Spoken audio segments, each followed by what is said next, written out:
I want to say this morning is that God is a good God.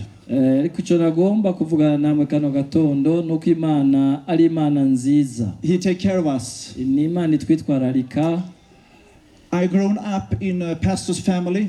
Jewe nakuriye mu muryango w'abapastori, muryango w'umupastori. And I have get a lot of experience from the Holy Spirit since I was a young boy.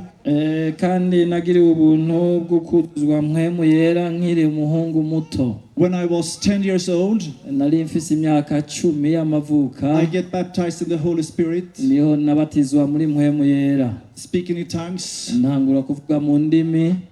I did another special experience. Ariko hari ikindi kidasanzwe cyanshikiye. A night when I was asleep, gihe kimwe nsinziriye, I feel really the presence of God.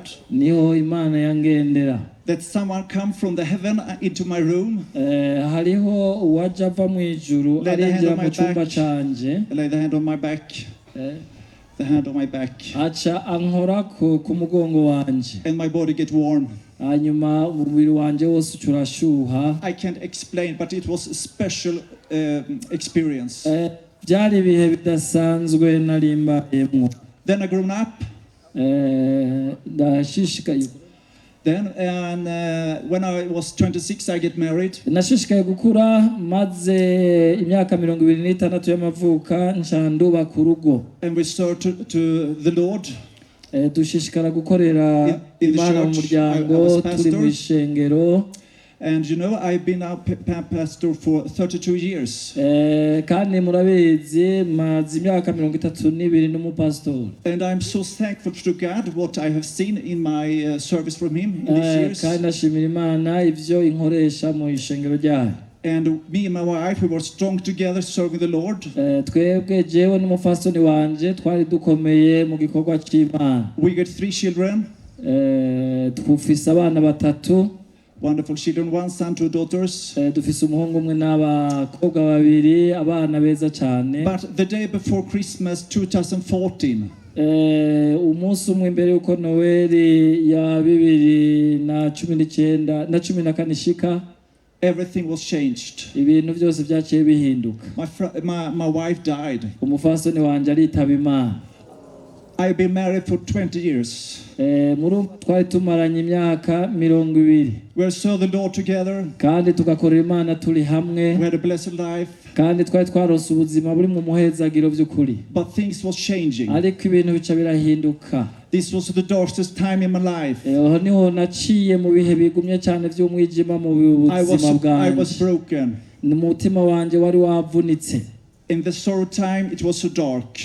Mu kanya gato ibintu byose byari bihindutse nko mwijima imbere yanjye. But in the most sorrow time I feel God's presence so totally. Ariko kandi muri ico gihe Imana niho nabonye kwinyegereye gusumba. At first I want to say that my church was fantastic to take care of me and the children. Ariko nagomba mvuge kandi kwishengero naryo ryanyitwararitse cyane gose, ryaranyitwararitse jewe n'abana banje. And the sorrow was not only my own sorrow, it was my sorrow for my kids. They were 13, 15, 17. Twitwararitse twese kuko abana banje ico gihe bari bafite imyaka iri hagati ya 15 n'itandatu. Now I had my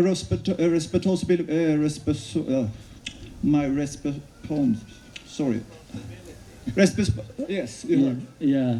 Ngo ibikorwa yarajejwe canke responsibility yarafise myself. Ubwiwe ku giti ciwe. Yes, but after 2 months, inyuma y'amezi 2, when the most shock was gone, igihe shoke canke ivyo vyamushikiye byari bimaze kusa n'ibirengana. It started night. Hariho ijoro rimwe. I wake up in the night because I heard a voice in my room. Numvise mu cyumba nari ndyamyemo ijwi nja ndavyuka. And I think, what's happened? Nja nibaza nti mbega nibiki binshikiye. Then I heard it was my own voice. Yes, my own voice. Nsanga nijwi giwanje ryariko riravuga. I was speaking in tongues when I'm sleeping. nasanze ndiko ndavuga mu ndimi zitamenyekana sinziriye. Next night the same. I was sleeping and waked up my own voice. Ijoro ryakurikiye naho nyene ndyamye sinziriye nsanga ndiko ndavuga mu ndimi zitamenyekana. My spirit was I speaking in tongues. Mpemu yariko aramvugisha mu ndimi zindi mu ndimi. Yes, in this time of sorrow. Mu gihe rero cy'umubabaro, it has been very difficulties. Byari bihe bigumye cyane. But I felt the presence of God so fantastic. Ariko nico gihe nyene nabonye Imana ingendera mu buryo bw'igitangaza. He give me strength. Niho yampaye inkomezi. He give me bold. Niho yasubijemo intege. And in the deep of my heart I can rejoice in the Lord. Meet in the storm in my life I can rejoice. Mu mutima wanjye nasubiye kumva intege zo gukorera Imana. And in Matthew chapter 28, muri Matayo igice cya 28, I will read only one verse. Ndaza gusomaho umurongo umwe gusa. 28 and the end of the verse 20. Ndasoma uriya murongo wa 20. Matayo 28 ku murongo wa 20.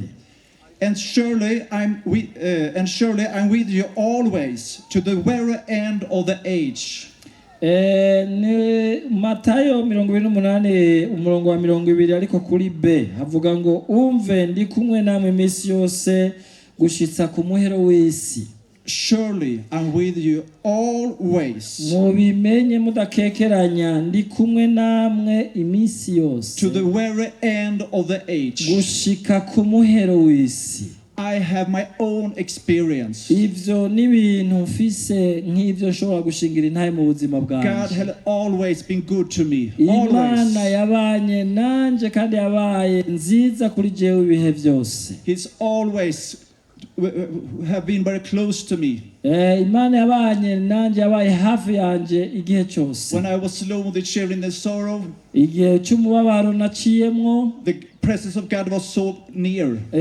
Ubwiza bw'Imana bwabaye hafi yanje. So night after night I wake up to my own voice speaking in tongues when I sleep. Ko buri ijoro ryakuranwa n'irindi ariko aravuga mu ndimi. I woke with songs. Navyukana indirimbo nsha. And also I get some preachings. Kandi nkaronka n'amajambo mu ijoro nzoshikiriza y'inyigisho y'ijambo ry'Imana. So that's the greetings I want to give you today. Izi nizo namukanyona nifuje kubashikiriza muri kano gatondo. God is good. Ko Imana ari nziza. He take care of us. Imana yatwitwararika twebwe twese. If you believe in Jesus Christ, nimba wizeye Yesu Kristo, He will never leave you. Ntazokwigera guta, nta na rimwe azokwigera guta. He will always take care of you. Azokwama kwitwararika. In the life of success, mu gihe kumbura uzoba uri kuraca mu bihe vyiza, and the time of storm and darkness, no mu gihe cyo mu bihuhusi no mu mwijima. He has